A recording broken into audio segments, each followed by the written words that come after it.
तो हमेशा आप देखेंगे कि जब 24 आवर्स आपका एकदम बैलेंस रहेगा ना, तो ये थोड़ा कठिन है, क्योंकि आपको मतलब अनुशासित ढंग से चलना पड़ेगा। इसके लिए आप किसी भी समय जग नहीं सकते हैं, किसी भी समय सो नहीं सकते हैं, किसी भी समय आप YouTube खोल करके मूवी नहीं देख सकते हैं। लेकिन अगर आप 8 घंटा ऐसे बांट करके करेंगे और पीरियोडिक इंटरवल में अगर काम को करेंगे, तो आप मूवी को भी एंजॉय करेंगे और अपना एग्जामिनेशन हॉल का जो क्वेश्चन पेपर होगा उसको भी एंजॉय करेंगे। तो इसी तरीके से आप लोग बना लो कि हमको सप्ताह में 7 दिन होता है, उसमें 5 दिन एकदम इंटेंसिव स्टडी करना है।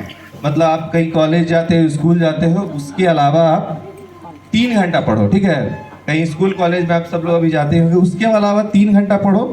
और उस 3 घंटा में कोशिश करना है कि 1/3 हिस्सा क्वेश्चन को सॉल्व करने में या प्रीवियस ईयर्स के क्वेश्चन और उसके आंसर एक्सप्लेनेशन को देखने में लगाइए।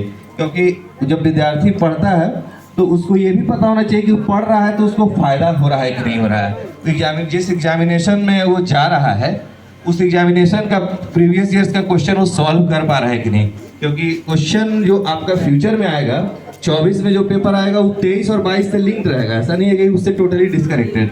तो ये भी करना है, तो इससे आपका आत्मविश्वास बना रहेगा कि हाँ हम पढ़ रहे हैं तो हमको रिजल्ट आ रहा है। लेकिन अब बात यह है कि आप पढ़ाई शुरू करते हैं तो जैसे बीज लगाते हैं तो तुरंत में उसका फसल तो नहीं आता है, उसका एक टाइम पीरियड होता है। तो उसी तरीके से जब आप पढ़ाई शुरू करते हैं तो उसका असेसमेंट करने के लिए कम से कम आप 1 सप्ताह लो, 1 महीना लो, 3 महीना लो, फिर 6 महीना, फिर 1 साल। इस पीरियड में आप कुछ आपको पॉजिटिव इंटरवल में रिजल्ट दिखेगा। तो इस तरीके से आप लोग पढ़ो। और एक और बात है कि किताब जब हम लोग पढ़ते हैं तो एक विद्यार्थियों के अंदर होता है कि जितना ज़्यादा पढ़ लेंगे उतना ज़्यादा हमको नॉलेज हो जाएगा। ऐसा नहीं है।